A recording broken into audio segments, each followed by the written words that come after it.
Tower of Fantasy Global is almost here, and I wanted to share with you guys my thought on it after playing it for around 1 month. For you guys who didn't know, Tower of Fantasy is an anime-like open-world adventure RPG with a hack-and-slash combat system that are very resemble Honkai Impact.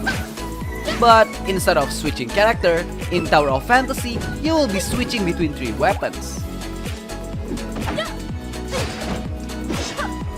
There are world boss raids, player versus player, and of course, the most important things of all, collecting waifu and husbando.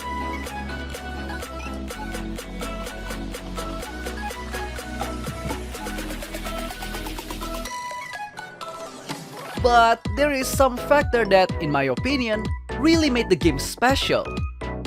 The first one is its character customization. For me personally, Tower of Fantasy shined the most on its massive freedom of character customization. Starting from the head to toe, almost everything are customizable. Eye, height, hair, and even the badonkers. This massive customization was also enables you to cosplay as your favorite anime character. Isn't that just insanely fun to do?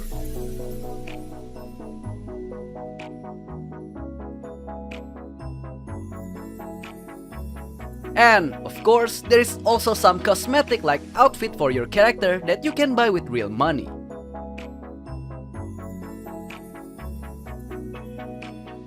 Next, let's talk about its combat system. Tower of Fantasy combat is heavily focused on hack and slash mechanic, where you will be releasing a flurry of attack while switching your 3 weapons back and forward. Each weapon has 1 normal skill and 1 discharge skill, which will automatically activate when you switch them in. Each weapon has 1 normal skill and 1 discharge skill, which will automatically activate it when you switch them in. What's more is that there is lots of normal attack combo variation for each one of them. So much in fact, you can create your own combo that suits your own playstyle. There are lots of weapon variant for you to choose. Starting from sword, hammer, katana, dual dagger, up until ranged weapons like bow and gun. Oh, and of course, each weapon are special and has their own 5 to 6 unique normal attack combo and elements. There are a total of 4 elements: ice, bolt, flame, and physical, where each of them can inflict a different debuff to the enemy, such as burning, freeze, and paralyze. But please be wary, as the enemies also has some resistance towards some element. So make sure to distribute your weapon element evenly to easily defeat those enemies. Oh, and one more thing.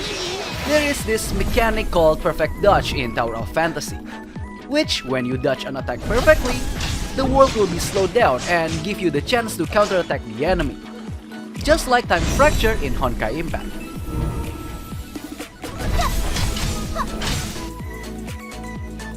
Now, the world.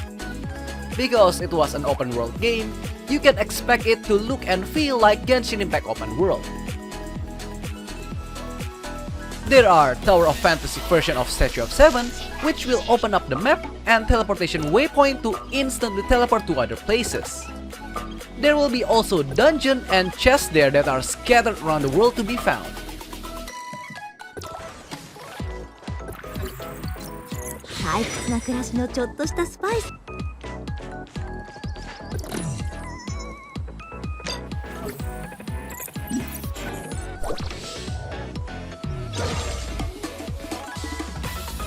Oh, and you need to know this.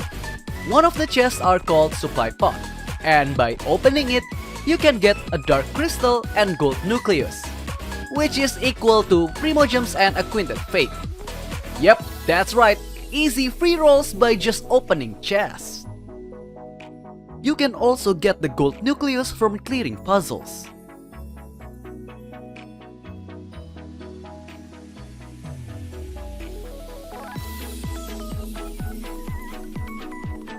And of course, you can do things like swimming, climbing, and gliding. just like in Genshin Impact. Heck, not only that, they even has their own Paimon, a walking Paimon nonetheless. Maybe Genshin's Paimon could learn one or two things about exercise from Tower of Fantasy Paimon. Now, let's talk about Relic.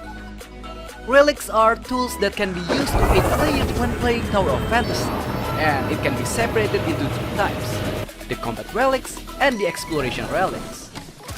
There are a total of 22 relics that you can obtain, either from quest, clearing dungeon, or defeating enemies.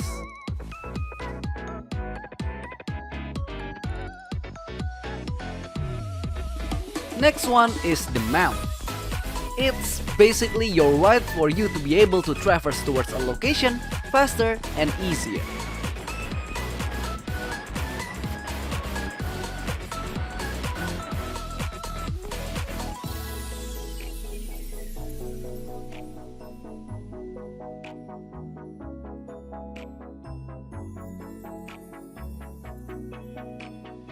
Then, there is also the World Boss, where you can beat the ever-living heck out of it with your friends.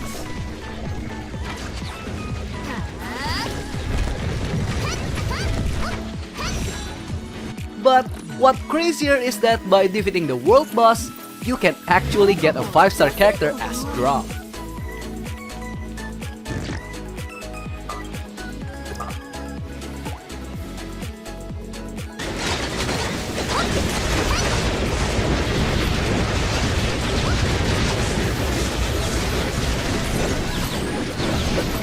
Speaking of beating the ever-living heck out of the world boss with your friend, in Tower of Fantasy, you can also create a crew or guild. In this guild, you can finish a guild quest with the other guild members and get some rewards.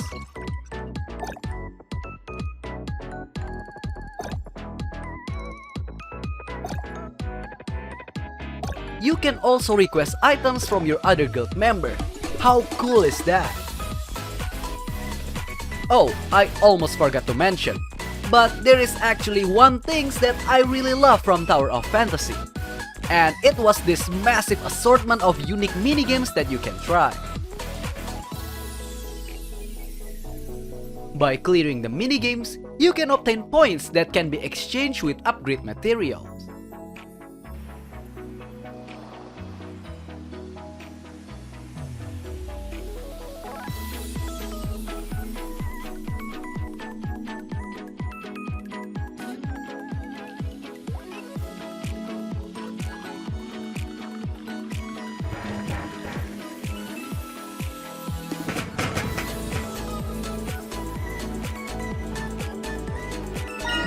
Now, into something that everyone always loved in this kind of game, the gacha system.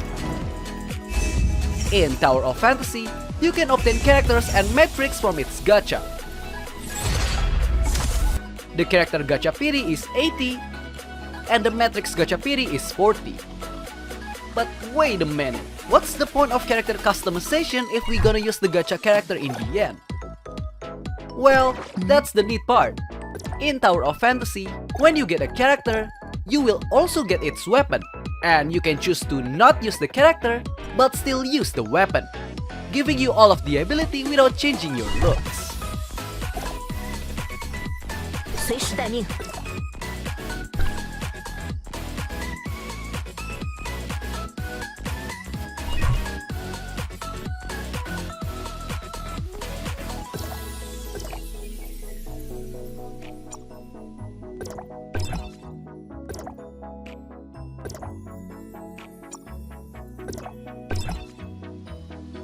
But, of course, by not using the actual character for the weapon, the discharge skill will not show the exclusive animation.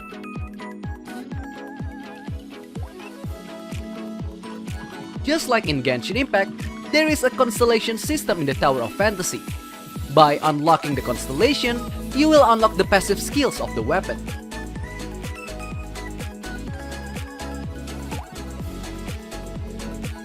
Oh, did I forget to mention that you can get the constellation by exchanging points that you get from pools? Just like the Star Glider exchange in Genshin, But instead of exchange it with a 4 stars, you can get 5 stars instead.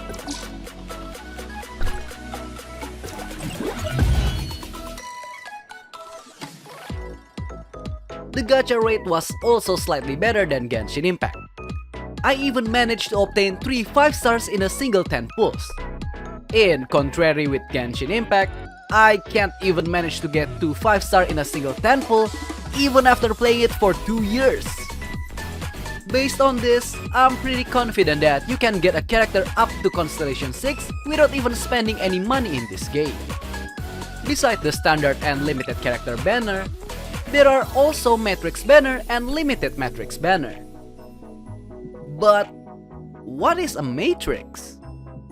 Well, to put it on a simple terms, Matrix is an artifact that you can put on your weapon to increase its power. You can put up to 4 Matrix in a single weapon, and each Matrix has their own unique set of effects. You can think Matrix as the artifact in Genshin Impact, but without its random substat. But if you're not willing to roll for the Matrix, you could just farm it from dungeon or world boss, which of course will consume some energy.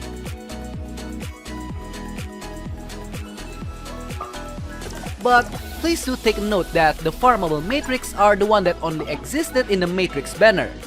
As for the limited Matrix, well, it's called limited for an obvious reason, right? So, in the end, if you are just too lazy to farm your Matrix, you can always rely to the power of money.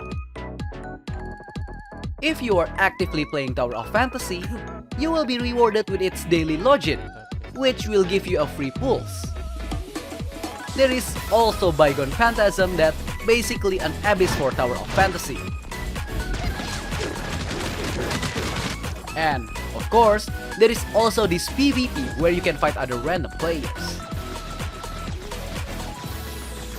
The PvP itself has a balancing system, where if you fight against the other, your stats and level will be balanced out with the other players.